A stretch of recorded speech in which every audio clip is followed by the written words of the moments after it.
Hello everyone, मैं मयंक धामा आपका फिर से स्वागत करता हूं हमारे यूट्यूब चैनल पर। आज की वीडियो के अंदर हम लोग बात करने वाले हैं टेबल टैग के बारे में और उसी के साथ हम लोग कवर करेंगे टेबल टैग की प्रॉपर्टीज को। तो अगर आप इस चैनल पर नए हैं और आप इस वीडियो को पहली बार देख रहे हैं तो आज ही चैनल को सब्सक्राइब करें और बेल नोटिफिकेशन ऑन करें लेटेस्ट वीडियोस अपडेट सबसे पहले पाने के लिए। तो चलिए शुरू करते हैं आज की वीडियो बिना किसी देरी के। तो हम आ चुके हैं अपनी कंप्यूटर स्क्रीन के ऊपर। हर बार की तरह इस बार भी हम लोग नोटपैड प्लस प्लस को ओपन करा लेते हैं। यहाँ पर आप देखें तो टाइटल आपको देखने को मिल जाएगा टेबल टैग इन HTML। इसका मतलब आज की वीडियो के अंदर हम लोग देखेंगे कि टेबल टैग का यूज़ किस तरह से कराया जा सकता है HTML की प्रोग्रामिंग के थ्रू और वो कौन से एट्रीब्यूट्स हैं जिनको हम लोग इसके साथ में यूज़ करा सकते हैं। सबसे पहले तो मैं ये आपको बताना चाहूँगा कि टेबल टैग का हम लोग यूज़ क्यों करने वाले हैं आज की इस वीडियो के अंदर, यानी कि HTML के अंदर हम लोग टेबल टैग का यूज़ क्यों कराते हैं। तो मैं आपको बता दूं, अगर आप अपने डेटा को एक वेल ऑर्गेनाइज्ड फॉर्मेट में दिखाना चाहते हो और ये चाहते हो कि आप भी और आपका जो टीममेट है वो भी उस डेटा को बहुत आसानी से समझ पाए, पढ़ पाए, तो उसके लिए आपको ये रिक्वायरमेंट होता है कि आप अपने डेटा को वेल ऑर्गेनाइज्ड फॉर्मेट में बनाएं टेबल टैग की मदद से। अब आप अगर यहाँ पर देखें तो MS वर्ड मैंने अपने सिस्टम के अंदर ओपन कर रखा है। ये भी मेरे सामने एक डेटा है जिसके अंदर serial name, first name, last name, age आपको देखने को मिल जाएगा। लेकिन अगर आप इसको थोड़ा सा ध्यान से देखें तो ये कॉम्प्लिकेटेड है। कोई चीज़ आपको कहीं दिखाई दे रही होगी, कोई चीज़ किधर साइड जा रही है। और इसी के कंपैरिजन में अगर हम एक वेल फॉर्मेटेड डेटा की बात करें तो यहाँ पर MS एक्सेल में आपको वो देखने को मिल जाएगा। ये एक डेटा है, वही सेम डेटा है जिसको मैंने क्या कर रखा है, टेबल के अंदर डाला हुआ है। आप यहाँ पर इजीली देख सकते हो, जस्टिफाई कर सकते हो कि कहाँ से कहाँ तक आपको रो मिलेगी देखने को और कहाँ से कहाँ तक आपको कॉलम्स जो हैं वो देखने को मिल जाएंगे। अगर यहाँ पर कॉमन अंडरस्टैंडिंग की बात करें तो ये जो लाइन अगर आप इसको हॉरिजॉन्टली देखते हो तो ये रो है आपकी, और अगर इसी को हम वर्टिकली देखें तो ये आपका कॉलम है। ठीक है, अब इसके बाद आज की वीडियो के अंदर हम लोग क्या करने वाले हैं, हम लोग अपने टेबल को इसी तरह से डिज़ाइन करेंगे, इसी तरह से इसका फॉर्मेट हम बनाएंगे अपनी HTML की प्रोग्रामिंग के थ्रू। वन बाय वन ये मैंने 3 टेबल्स यहाँ पर बनाई हुई हैं। आप यहाँ पर अगर ध्यान से देखें तो इसमें ये थोड़ा सा चेंज आ गया यहाँ पर, और इस वाली टेबल में, थर्ड वाले टेबल में यहाँ पर थोड़ा सा चेंज है। तो एक एक करके वन बाय वन हम लोग इनको डिस्कस करेंगे। तो हम वापस आ जाते हैं अपने नोटपैड प्लस प्लस पे। अब यहाँ पर हम देखें तो सबसे पहले मैं स्टार्ट करना चाहूँगा एक हेडिंग से। यहाँ पर मैं एक हेडिंग डाल रहा हूँ by using H1 tag. Heading इस वीडियो के अंदर हम लोग डाल देते हैं, in this tutorial we will learn that how to format a table in HTML, कि कैसे आप HTML की प्रोग्रामिंग के अंदर एक टेबल को फॉर्मेट करा सकते हैं। इसका ये मैंने Ctrl+S के साथ सेव कर ली फाइल को, और अगर आप यहाँ पर देखें तो ये मैंने डेस्कटॉप के ऊपर सेव की हुई है ऑलरेडी। अगर आपको सेव करना नहीं आया अभी तक फाइल को तो आप हमारी प्रीवियस वीडियोस को चेकआउट कर सकते हैं। आपको केवल अपनी फाइल को कुछ भी नाम डालना होता है और .html लगा करके सेव कर देना होता है। मैंने इसको यहाँ पर ओपन कर लेना है, तो आप यहाँ पर देख सकते हैं ये कुछ इस तरह से आपको शो हो रहा है। In this tutorial we will learn that how to format a table in HTML। थोड़ा सा जूम आउट कर लेते हैं। अब ये आपको प्रॉपर चीज़ दिखाई दे रही है यहाँ पर। अब इसके बाद यहाँ पर हमें क्या करना है, टेबल बनाना स्टार्ट करना है। टेबल बनाने के लिए आपको सबसे पहला काम जो करना है वो यहाँ पर आपको टेबल टैग लगाना है। टेबल टैग हम लोगों ने यहाँ पर स्टार्ट किया और टेबल टैग को हैंड टू हैंड क्या करा देंगे, हम क्लोज करा देंगे। अब हमने यहाँ पर टेबल टैग लगाने के बाद ये बता दिया HTML को। टेबल टैग लगाने का मतलब क्या होता है मैं आपको बता देता हूँ। टेबल टैग लगाने का यहाँ पर मतलब होता है कि आप HTML को बता रहे हो कि HTML मैंने ना यहाँ से लेकर के यहाँ तक टेबल बनानी है। ठीक है, ओके, वेरी गुड। अब टेबल टैग लगाने के बाद नेक्स्ट टैग जो आपको लगाना है यहाँ पर वो लगाना होता है TR टैग। अब ये TR टैग क्या आप पूछोगे, TR टैग का मतलब होता है टेबल की रो। आपको रो कितनी चाहिए, आपको यहाँ पर क्या करना होता है, TR लगाना होता है, जितनी सारी रोज। अब यहाँ पर अगर देखें तो टेबल रो, इस टेबल के अंदर मेरे को चाहिएंगी 1 2 3 4 5 6, टोटल यहाँ पर हमें 6 रोज चाहिए जिनको हम एक एक करके अप्लाई करेंगे। सबसे पहले हमने यहाँ पर टेबल रो डाल दी, यानी कि हमारी एक रो बन करके तैयार है। अब टेबल रो के अंदर हमें नेक्स्ट चीज डालनी होती है टेबल डेटा। जिसको हम डिफाइन करते हैं टीडी टैग से। अब यहाँ पर टीडी का आप ये भी समझ सकते हो कि एक एक करके कॉलम ऐड होते जाएंगे। किस तरह से मैं यहाँ पर आपको दिखा देता हूँ। आपको यहाँ पर सिंपली टीडी लगाना है 1 2 3 करके। यहाँ पर सबसे पहले तो हमें टेबल जो बनानी है उसके अंदर सीरियल नंबर, फर्स्ट नेम, ये हेडिंग वाली है। आप यहाँ पर देखें तो ये टेबल की हेडिंग है। तो टेबल की हेडिंग के लिए हमारे पास में डिफरेंट टैग हैं। TH टैग से आपका डिफाइन होता है टेबल की हेडिंग। अब टेबल की हेडिंग में सबसे पहले तो हमें यहाँ लिखना है सीरियल नंबर। ये मैंने सीरियल नंबर लिखा है यहाँ पर। कंट्रोल एस के साथ सेव करा लेते हैं। वापस से आते हैं अपने ब्राउज़र में और इसको रिफ्रेश करते हैं तो आप देख सकते हैं सीरियल नंबर लिखा हुआ यहाँ पर आपको शो हो रहा है। इसी के साथ में मैं इसको कंट्रोल C कंट्रोल V कर लेता हूँ और यहाँ पर हमें नेक्स्ट हेडिंग डालनी है फर्स्ट नेम। देन यहाँ पर हमें डालना है लास्ट नेम। ये काफ़ी इजी कंसेप्ट है। देन यहाँ पर हमें डालना है एज। कंट्रोल एस के साथ से Alt प्लस टैब के साथ स्विच करें, F5 के साथ रिफ्रेश करें। See the results. अब रिजल्ट्स आपके सामने हैं। आप यहाँ पर देख सकते हो serial number, first name, last name, age आपको दिखाई दे रहा है। लेकिन फिलहाल ये आप कहोगे कि ये वेल फॉर्मेटेड तो नहीं है। वेल फॉर्मेट में लाने के लिए हमें इसके ऊपर अप्लाई करना होता है टेबल के ऊपर बॉर्डर। अब टेबल के ऊपर बॉर्डर आप दो तरीके से अप्लाई यहाँ पर करा सकते हो। पहला तरीका तो आपको ये देखने को मिल जाएगा कि आप क्या करेंगे, यहाँ पर टेबल के अंदर ही डाल देंगे table border is equals to 1 pixel solid black. ये मैंने यहाँ पर डाल दिया।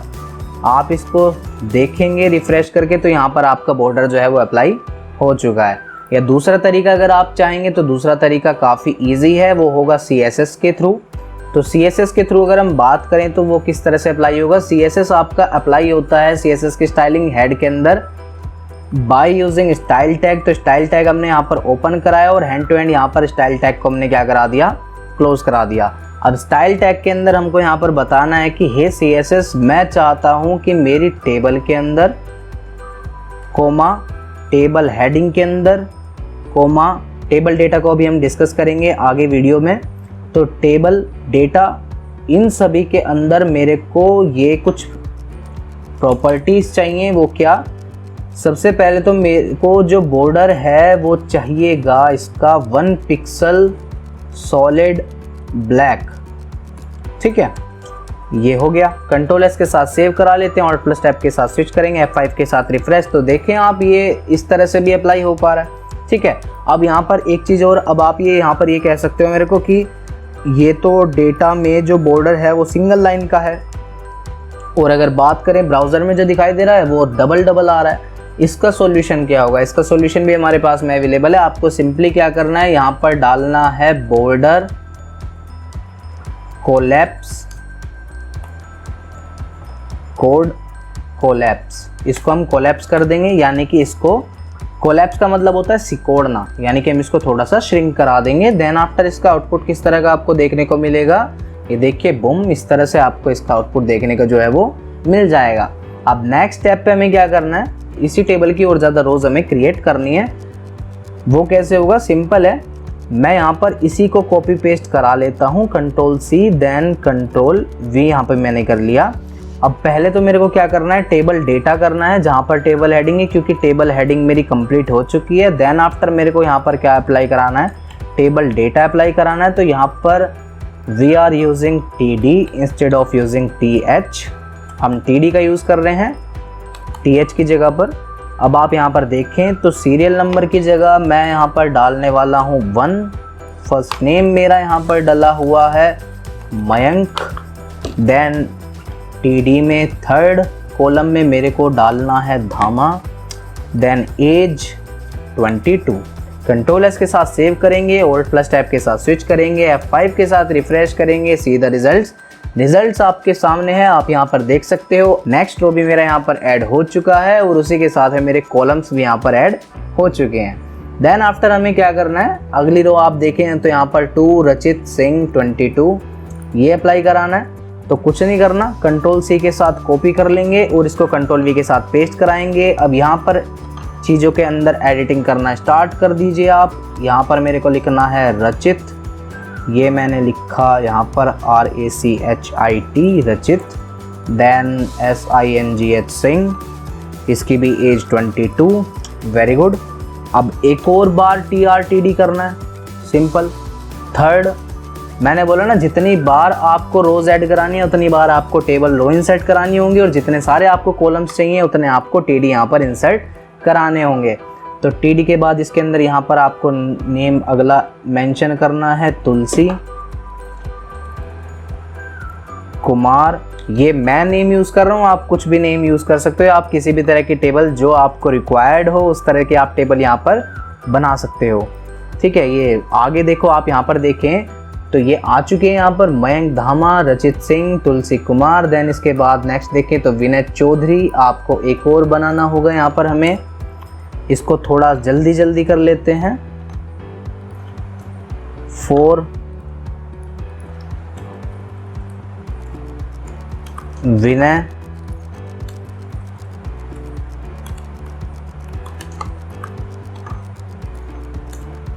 21, और at the last but not the least एक और यहाँ पर हमने रो ऐड करा लेनी है, जिसमें हमें यहाँ पर लिखना है आकाश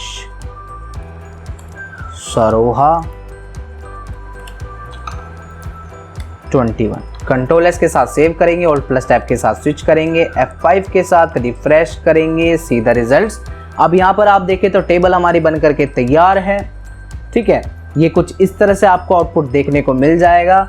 देन इसके बाद आप यहाँ पर क्या करेंगे, हम नेक्स्ट टेबल के अंदर स्विच करने वाले हैं, जिसमें आपको ये चीज़ देखने को मिल जाएगी। यहाँ पर मैंने 2 रोज़ को, ये 2 रोज़ हैं, रो 2 एंड रो 3, इन दोनों रोज़ को मैंने यहाँ पर मर्ज किया हुआ है। अगर आपको रोज़ को मर्ज करना है प्रोग्रामिंग के अंदर तो आप वो किस तरह से करेंगे, आइए उसको जान लेते हैं। उसके लिए हमें यहाँ पर एक और टेबल बनानी पड़ जाएगी। उसके लिए हमें ज़्यादा एफर्ट्स लगाने की रिक्वायरमेंट नहीं है, हम इसको सिंपली कॉपी पेस्ट करा सकते हैं। लेकिन कॉपी पेस्ट कराने से पहले ना आप एक चीज़ का यहाँ पर ध्यान रख सकते हैं, वो क्या, टेबल बनाते वक्त आप यहाँ पर ये काम कर लें तो ज़्यादा बेहतर होगा। यहाँ पर आप कैप्शन लगा लें, ठीक है। उससे आपको ये पता चल जाएगा, कोडिंग में आपको प्रॉब्लम नहीं होगी ढूंढने में कि आपकी फर्स्ट टेबल कौन सी है, सेकंड टेबल कौन सी है। मैंने यहाँ पर लिख देना है फर्स्ट टेबल। आप यहाँ पर देखें इसका आउटपुट के ऊपर क्या इफ़ेक्ट पड़ेगा। तो यहाँ पर कैप्शन आ चुका है फर्स्ट टेबल का। अब इस पूरी टेबल को मैं यहाँ से करने वाला हूँ कॉपी, और ये मैंने कॉपी करा लिया कंट्रोल C के साथ में। देन यहाँ पर थोड़ा सा गैप डाल करके हम यहाँ कर लेते हैं कंट्रोल प्लस V, और एक और थोड़ा सा, क्योंकि हमें एक और टेबल चाहिए, 3 टेबल्स की रिक्वायरमेंट है, तो कंट्रोल प्लस V के साथ में एक और टेबल मैंने यहाँ पे क्या करा लेनी है, ऐड करा लेनी है। अब यहाँ पर हम आते हैं अपनी सेकंड टेबल पर। तो ये यहाँ से मेरी सेकंड टेबल स्टार्ट हो चुकी है, तो मैं इसको यहाँ पर मेंशन कर देता हूँ सेकंड टेबल। देन यहाँ पर ढूंढते हैं थर्ड वाली टेबल, तो ये रही, इसको यहाँ पर कर लेते हैं थर्ड टेबल। आउटपुट देखें ज़रा, आउटपुट आपको ऐसा देखने को मिल जाएगा, first table, second table, third table. बीच में थोड़ा सा गैपेशन की कमी है तो गैप ऐड करा सकते हैं। वो कैसे होगा, बहुत इजी है, आपको कुछ नहीं करना, सबसे ऊपर की तरफ आ जाएं आप, नीचे की तरफ को स्क्रॉल करें। देन जहाँ पर टेबल टैग ख़त्म हुआ यहाँ पर आप लगा दें BR टैग, ठीक है। जहाँ पर आपका टेबल टैग ख़त्म हुआ वहाँ पर क्या लगा देंगे, BR टैग। आउटपुट देखें तो देखिए गैपेशन यहाँ पर आ चुका है। So simple. BR टैग का यूज़ कब करते हैं, जब लाइन को हमें ब्रेक कराना हो तब हम यूज़ करते हैं BR टैग को। अब इसके बाद हमें क्या करना है, हमें यहाँ पर सेकंड टेबल के अंदर रो 2 को और रो 3 को मर्ज कराना है, ठीक है। अब वो कैसे पॉसिबल होगा, आपको जाना है रो 2 में, आपको कहाँ जाना है, रो 2 के अंदर जाना है, और रो 2 के अंदर जाने के बाद यानी कि सेकंड टेबल की रो 2, ये रो 1 है, ये रो 2 आ गई यहाँ पर 1 2, और ये 22 वाला, जो 22 वाला नंबर है ना, ये वाला 22 आप सर्च कर लें, ये हम यहाँ पर आ चुके हैं। तो आपको यहाँ पर सिंपली ऐड कराना है row span is equals to 2, अगर आपको रो मर्ज करानी है, ठीक। अब जो इसी के साथ में आपको क्या करना है, इसका आउटपुट देखेंगे। अभी मैंने रिफ्रेश नहीं किया, हम इसको पहले एग्जांपल की तरह से ले रहे हैं। ये जो 22 वाला इसको मैंने रो स्पैन कर दिया, यानी कि ये कन्वर्ट हो चुका है 2 में। अब इसको हमें यहाँ से क्या कर देना है, हटा देना है। तो हमें क्या करना है, सेकंड टेबल के रचित सिंह वाले 4th TD के अंदर आना है, ठीक। और उसको हमें क्या कर देना है, हटा देना है, रिमूव कर देना है। यानी कि हम यहाँ पर आ चुके हैं, आप देखें TD रचित सिंह वाले में, और हमें इसको यहाँ से हटा देना है क्योंकि हमने इसको मर्ज करा दिया। कंट्रोल S के साथ सेव करेंगे, Alt+ टैब के साथ स्विच करेंगे, F5 के साथ रिफ्रेश करेंगे, सी द रिजल्ट आप देख सकते हैं यहाँ पर ये क्या हो चुका है, ये मर्ज हो चुका है। इसके बाद अगर हम बात करें यहाँ पर थर्ड टेबल की, तो थर्ड टेबल के अंदर ना आपको ये कॉलम है, देखो first column, second column, third column. ये सेकंड कॉलम और थर्ड कॉलम को हमने क्या कर दिया है, मर्ज कर दिया। तो यहाँ पर हमें अप्लाई कराना होगा कॉल स्पैन। अब वो किस तरह से होगा, हमें जाना है अपनी थर्ड टेबल के अंदर। थर्ड टेबल के अंदर हमको फाइंड करना है क्या, कौन सी रो फाइंड करनी है, रो नंबर 5, यानी कि TD5 आकाश वाली रो हमें फाइंड करनी है। और आकाश वाली रो में जाकर के हमें TD2 और TD3, TD2 ये हो गया हमारा TD2 यहाँ पर, और ये वाला ये इतना पार्ट जो हो गया मेरा, ये हमारा जो TD2 है और ये हमारा TD3 है। अब इसको कैसे करना है, यहाँ पर आप देखें, यहाँ थर्ड टेबल के अंदर हम लोग आ चुके हैं। थर्ड टेबल के अंदर आने के बाद आपको लास्ट वाली रो में जाना है, आकाश वाली रो में हम यहाँ पर आ चुके हैं। आकाश वाली रो में आने के बाद में हमें क्या करना है, इसको टेबल डेटा यानी कि TD2 और TD3 को आपस में मर्ज करना है। तो इस जो सरोहा वाली TD है, इसको यहाँ से हम क्या करने वाले हैं, डिलीट कर देते हैं। ये हमने डिलीट कर दिया। अगर इसका आउटपुट आप देखें तो कुछ आउटपुट ऐसा मिलेगा, अगर मान लीजिए मैं कॉल स्पैन नहीं करता तो यहाँ पर एक कॉलम जो है वो गायब हो चुका है। जो एज वाला कॉलम था वो शिफ्ट हो चुका है लास्ट नेम वाले में। ऐसा ना हो, दैट्स वाई हम लोग यूज़ करते हैं यहाँ पर row span and col span का। यहाँ पर मेरे को लगा देना है कॉल स्पैन। ये कॉल स्पैन मैंने यहाँ पर लगा दिया, इज इक्वल्स टू, ये आपको कितना रखना है, 2, ठीक है।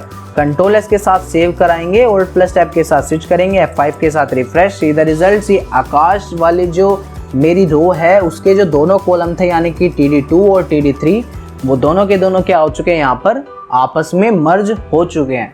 अब इसके बाद आपको मान लीजिए अगर बॉर्डर के अंदर कुछ फॉर्मेटिंग अप्लाई करानी है, एग्जाम्पल मान लीजिए इसका कलर आपको चेंज कराना है, तो वो भी बहुत सिंपल है, बहुत ईजी टास्क है। आपको सिंपली यहाँ पर क्या करना होगा, आपको यहाँ पर डालना है, जहाँ पर आपने ये ब्लैक लिखा हुआ है ना, आप इसको कोई भी कलर दे सकते हैं। मान लीजिए मैंने दे देना है रेड। कंट्रोल S के साथ स्विच करेंगे, F5 के साथ रिफ्रेश करेंगे, सी द रिजल्ट्स। ये रिजल्ट आपके सामने, ये जो टेबल का ब्लैक कलर से बॉर्डर आ रहा था वो सारा का सारा क्या हो चुका है, रेड कलर के अंदर कन्वर्ट हो चुका है। आप यहाँ पर एक चीज़ और देखेंगे तो ये आपको दिखाई दे जाएगी, ये थर्ड वाले टेबल के अंदर ना ये वाला जो रो है ये भी मर्ज है आपस में, तो कोई प्रॉब्लम नहीं है, हम इसको भी कर लेते हैं। ये किस तरह से होगा, आप यहाँ पर देखें तो हमें जाना है थर्ड टेबल के अंदर। थर्ड टेबल के अंदर जाने के बाद हमें जाना है रो नंबर 2 में, यानी कि TR2 के अंदर जाना है। और TR2 के अंदर जाने के बाद हमको फाइंड करना है TD4। ये भी सिंपल है, आपको जाना है टेबल नंबर 3 में, थर्ड टेबल। ये थर्ड टेबल के अंदर आ चुके हैं हम। थर्ड टेबल के अंदर जाने के बाद आपको इसको और इसको आपस में मर्ज करना है। तो सिंपली क्या करेंगे, इसको तो हम यहाँ से डिलीट कर देते हैं और इसके अंदर यहाँ पे हम लगा देते हैं row span is equals to 2। ये आप देखें इसका आउटपुट, ये आपको कुछ इस तरह से देखने को मिल जाएगा। So easy.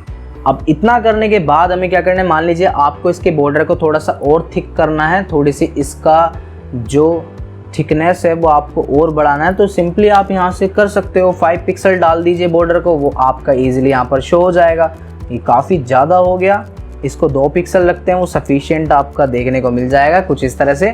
देन आफ्टर इसके अंदर और भी चीज़ें आ जाती हैं, वो कैसे, और जो हमने टेबल हेडिंग लगाई थी ना उसका भी आपको इम्पैक्ट यहाँ पर देखने को मिल जाएगा। ये अगर कंपेयर करते हो आप TD से, तो TD का जो डेटा है मेरा लिखा हुआ है यहाँ पर, इसका फॉर्मेट काफ़ी लाइट है, ज़्यादा डार्क नहीं है। अगर आप इसको देखेंगे टेबल हेडिंग को तो ये थोड़ा सा आपको बोल्ड देखने को मिल जाएगा। इसके बाद हम लोग बात करने वाले हैं पैडिंग की। अब ये पैडिंग क्या होता है, पैडिंग एट्रीब्यूट यूज़ हम तब करते हैं जब मान लीजिए मेरे को जो बॉर्डर है उसके और टेक्स्ट के बीच में गैपेशन चाहिए। वो कैसे, आप देख सकते हैं यहाँ पे मेरे को यहाँ पर लगा देना है क्या, पैडिंग कितना, मैंने कहा मेरे को पैडिंग चाहिएगा 15 पिक्सल्स का। Okay no problem. आउटपुट देखें ज़रा, आउटपुट आपको देखने को मिल जाएगा कुछ इस तरह से। देखें ये टेक्स्ट के और बॉर्डर के बीच में काफ़ी ज़्यादा गैपेशन यहाँ पर आ चुका है। जितना ज़्यादा आपको चाहिए आप उतना लगा सकते हो, जितना कम आपको चाहिए आप उतना गैपेशन यहाँ पर मेंटेन करा सकते हो, नो प्रॉब्लम।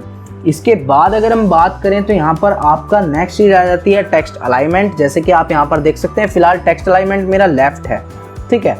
अगर आप इसका टेक्स्ट अलाइनमेंट चेंज कराना चाहते हैं तो डैट इज़ सो ईजी। आपको यहाँ पर केवल क्या करना है, आपको यहाँ लिखना होता है टेक्स्ट अलाइन। टेक्स्ट अलाइन में जाने के बाद मेरे को यहाँ पर लिख देना है सेंटर।